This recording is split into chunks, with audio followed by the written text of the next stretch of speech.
In the Know with Miss O Home Edition, virtual distance learning style.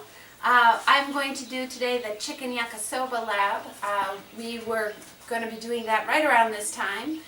So I thought I would show you guys how to properly cut everything, make the sauce, and create a delicious dish that I think probably the whole family would enjoy. So, first thing we need to do is wash all of our produce and get things ready. On the recipe, I have cabbage listed, but I don't have any cabbage right now. I have bok choy, and I love bok choy, and it works just as well. So I'm going to do bok choy for one of the vegetables. We've also got celery, a few carrots, some broccoli, and some sweet peppers, and some onion. So we're going to practice our knife skills with all of these various vegetables. With bok choy, it grows in the dirt and it likes to collect dirt, so you really need to wash it carefully. If you don't have a vegetable brush, I would highly recommend that you get one. So I'm going to take you over to the sink here and show you just real quick how to make sure you're properly washing.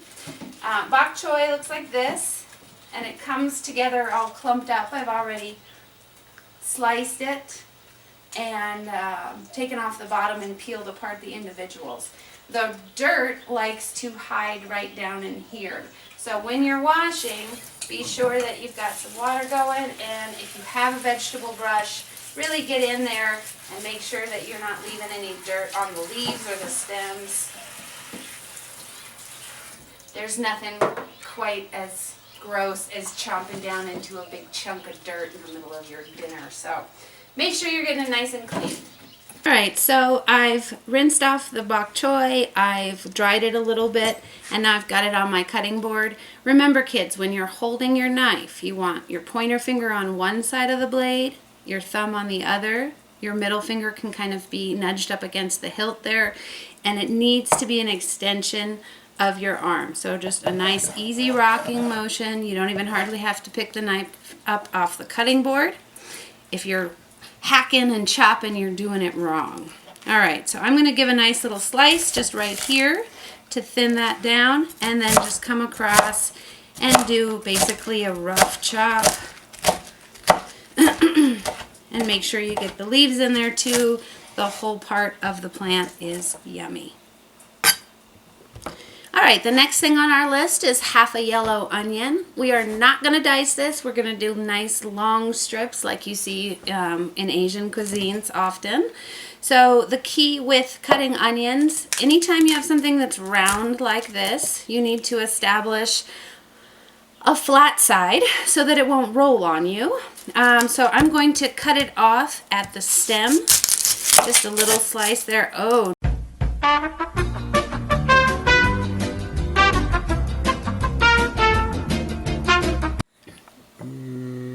Go. So, since we are dealing with strange times, my onion is bad. I don't have a good onion, but I do have a shallot. So, little pro tip, they are cousins to the onion. They're a little sweeter and they're delicious. So, we're going to chop it up, and the technique is similar. These aren't round the same way onions are, so you have a little bit better control, but you still want to slice it down and get the skin off. So, we're going to take the root end and then peel off our skin here.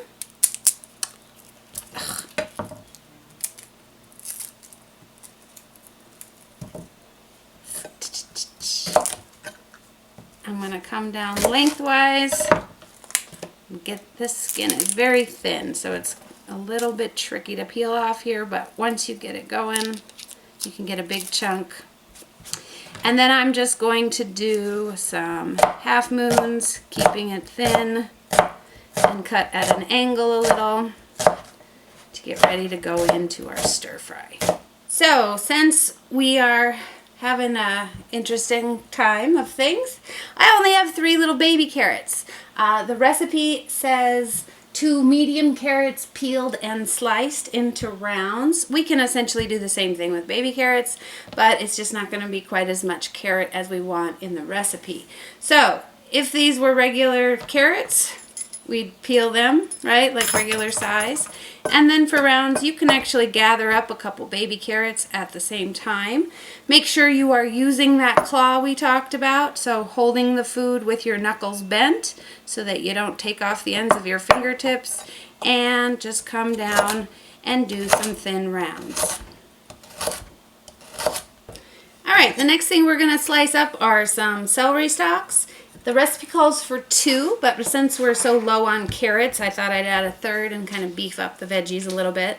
The lovely thing about this recipe is that you can customize it to your taste. So, you know, you can put in whatever vegetables you like. You can take out vegetables. It's up to you. So for the celery, you're going to take the ends off. Make sure you wash and clean this really well. Dirt likes to live down here. And then we're just going to thinly slice. And remember to hold our knives properly. You can have your hand flatter as you're further away, but as you get closer, you definitely want to make sure your backhand is in that claw formation. Alright, and so here's our broccoli. I've already rinsed this off thoroughly. I'm going to cut the base there, and then that breaks a lot of these into their little individual parts. Remember, whenever you're cooking something like ramen, you want nice bite-sized pieces, and you want things to be relatively even in size. You don't want to just have a giant bite of broccoli and then this tiny, tiny little bite of carrot, right? So keep them as uniform and close to the same size as possible. And you can see here I'm just using the tip of my knife to come in between the florets and break them down a little bit smaller. Fun fact about broccoli, there's actually more calcium per cup than a glass of milk. So kiddos, eat your broccoli. It's also delicious roasted. So the last vegetable I'm going to cut up is some sweet peppers. These aren't on the recipe, but we have them in the fridge and they're delicious and they'll taste good, so I thought I'd add them in. With any kind of pepper, you're going to want to take the top off. And I like to slice these guys lengthwise. You can see there's a little bit of pith and seed in there, and that comes out real easily. Just peel that out. And if you want to, you can give it one more rinse in the sink. And then just like with the bok choy, I'm going to do a little slice down the middle here. And then I'm going to come across and cut my pieces. Remember, you need to stay in that claw. I know I've said it, but it's super important. You can regrow knuckle skin, but you can't regrow the end of your finger. You're not a lizard. All right, the last 2 things we need to prepare for our delicious dish is some ginger and some garlic. These are cloves of garlic. Remember, the whole thing together is a bulb. These individual pieces are cloves. So for a clove of garlic, it's easy to take this knife and use the side of the blade, carefully push down. You'll hear it crunch, and then it's very easy to just peel all the skin off once you've done that. I like to start by slicing lengthwise down the middle because there's a little root that lives in there. And I don't think it tastes very good, so I like to pluck it out. And on the other side, there we go. And then with the mince, there's really not like a set way to do it. I just come across, start to cut it down small, and then I do the nice rocking motion across the top. You can see it starts to get up on the knife, so you want to scoop it down. People hate it when I do that. Don't do that, children. It's a bad habit of mine, using the knife to clean my finger off. And just come across here and keep cutting it down until it's smaller. There you go. And until it's about that size. Remember, garlic is a very strong flavor, so you don't want huge chunks of it or you're going to have interesting breath after you eat it. The last thing we need to do here is peel and mince up our garlic. You only need about a thumb worth of garlic, and you're going to lose some of this anyway. You can peel with a peeler, or you can peel with a paring knife, whichever one you feel more comfortable with. Just remember to peel away from yourself. These peelers are sharp and like to take knuckle skin off just as much as your knife.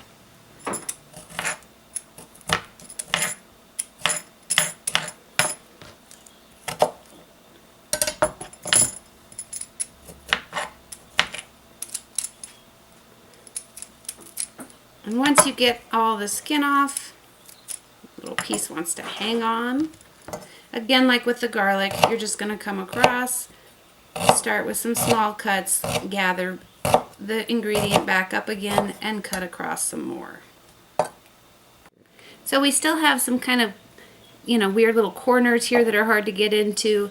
I'm going to grab my paring knife, and this is the only time it's good to kind of cut toward you. You're going to get this knife right under the skin there and pull it toward your thumb, and just be careful there that you're not coming too hard at your finger, right? Or you're going to cut yourself. But for these little extra pieces, you can just come across with the knife and real easily take the skin off. All right, so we're ready to put this together. I'm going to turn on my pot of salted water here so that we can cook the ramen up. We need to get that to a boil. I couldn't find regular ramen in the grocery store. I think that's one of the things that have been getting snatched up. But I found this kind, basically the same thing. I think it's going to be fine. I wouldn't worry about it too much. One of the other things I should mention, the recipe was written for a 2-day lab. Normally we do all the cutting, and then we let the chicken marinate overnight in some of the sauce, and then we throw it all together the next day. I am not doing chicken this time around because I'm making it for my family, and my son, as you know, is a vegan, so I want him to be able to eat it. If you were to do the chicken, cut those up into small cubes, and that would be the first thing you'd want to add to your pan. I have a wok here, and I put a little sesame oil, and you can see the steam is starting to come up a little, so we know we've got a nice hot pan. If you don't have a wok, you can use a large skillet, and that'll work or fry pan, and that'll work as well too. So with stir frying, remember, it's high heat and quickly. So we're going to start with the things that take longer.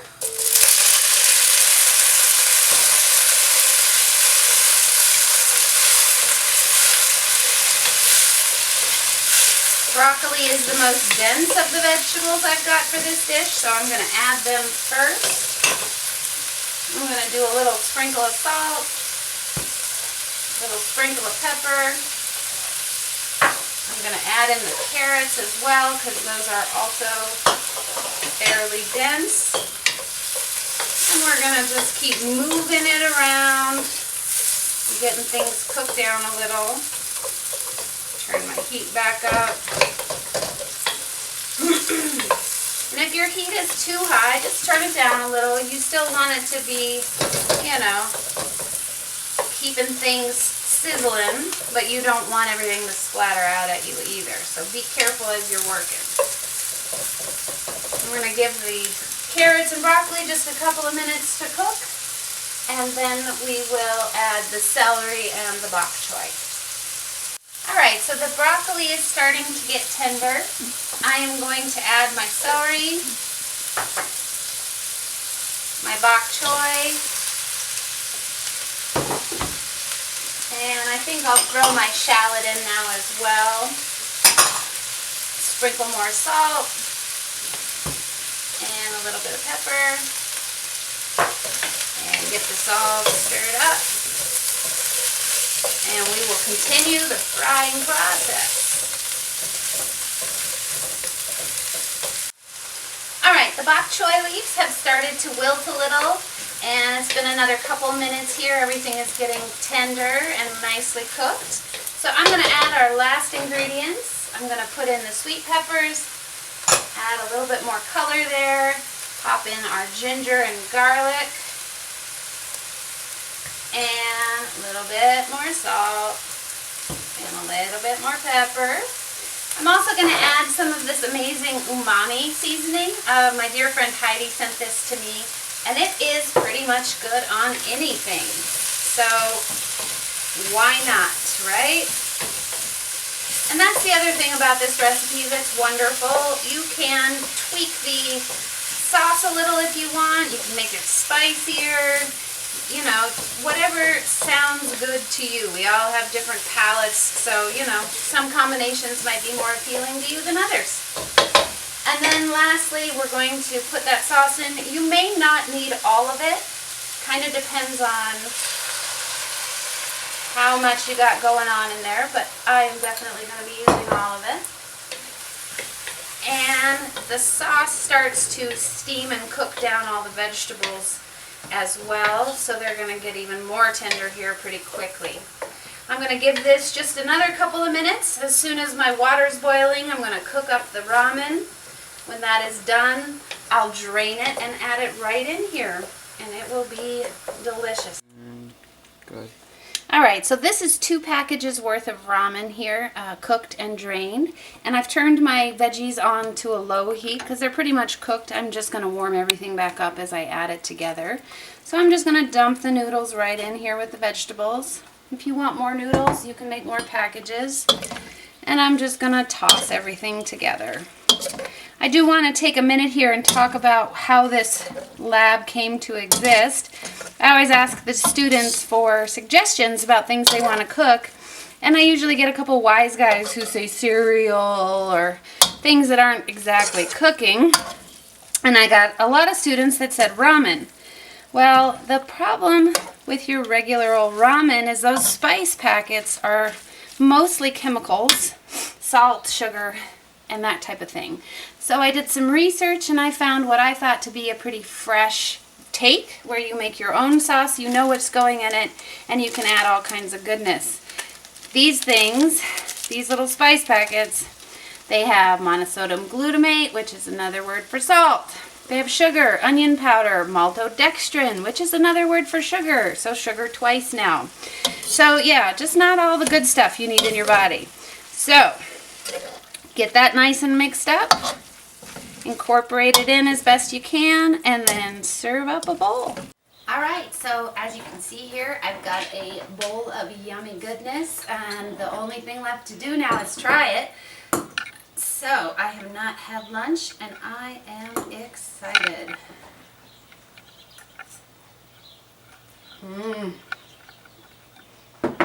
Good stuff, kids.